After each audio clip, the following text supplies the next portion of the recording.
তো দেখো আজকে কিন্তু দোল না, তবুও কিন্তু বাবুরা খেলছে, কারণ কালকে ওর দাদু অনেক রং এনেছিল কিনে, আর সেই দেখে ওদের নাকি একদমই তর্স হয়েছিল না।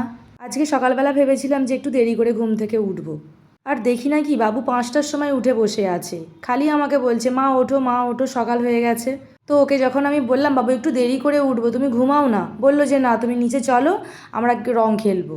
দাদু রং এনেছে, দাদুর ঘরে চলো, দাদুর ঘর থেকে রঙগুলো নেবো, চলো খেলবো। মানে সকাল থেকে মাথাটা পুরো খারাপ করে দিচ্ছিল।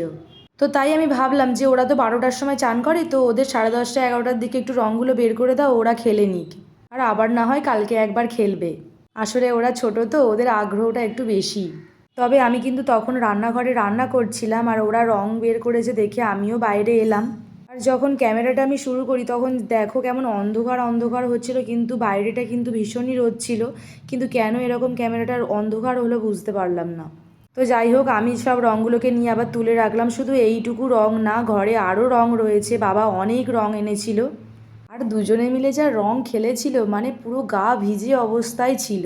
এমনিতেও বাবুর ঠান্ডা লেগেছিল, তো আমি অনেকক্ষণ বলছিলাম বাবু এত ভিজিস না, তো কে কার কথা শোনে, দেখো না কেমন করে জল ছেটাচ্ছে। আর আমি তো যখন একটু ভিডিও করব বলে এলাম, ওরা জল নিয়ে এমনভাবে ফিচকারি দিয়ে আমার ফোনের মধ্যে দিল, আর আমাকে তো পুরো ভিজিয়ে দিয়েইছে।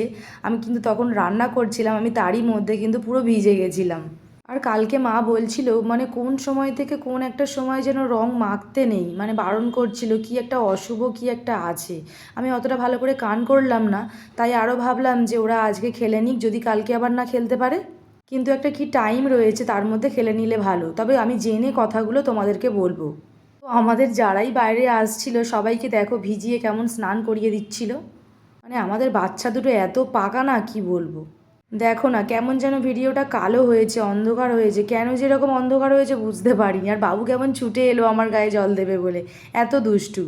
আর বাবু কি করেছে জানো, আমার গালে আবির দেয়নি, আমার গালে আমি ভেবেছি আবির দিচ্ছে, ও পুরো 4টি রং নিয়ে আমার গালের মধ্যে দিয়ে দিয়েছে। আর দেখো কিছুতেই রঙগুলো উঠছে না, পুরো একটা গাল একটা সাইড পুরো রং ভর্তি করে দিয়েছে। আমি ভাবলাম হয়তো জল দিয়ে ধুলে হয়ে যাবে, কিন্তু এটা তো উঠছেই না। আর আমার গালে রং দিয়ে কি খুশি, যখন ওকে ডাকছি বারবার করে স্নান করিয়ে দেবো বলে, ওর হাতগুলো পুরো চিপসে গেছিলো, মানে এতটা পরিমাণে জল ঘেঁটেছে। তবে এই দোল উৎসবে খুব মজা হয় বলো, ভীষণ আনন্দ হয়, আর বাচ্চারা তো বেশি আনন্দ করতে চায়। তবে আমাদের বাড়িতেও কিন্তু সবাই রং খেলে, আমার শ্বশুর শাশুড়ি মানে আমরা সবাই কিন্তু ভীষণ রং খেলি। মানে বলতে পারো আমাদের বাড়ির সবাই কিন্তু খুব হুজুগে। জানো তো আমি কিন্তু আগে এত হুজুগে মতো ছিলাম না এদের মতো।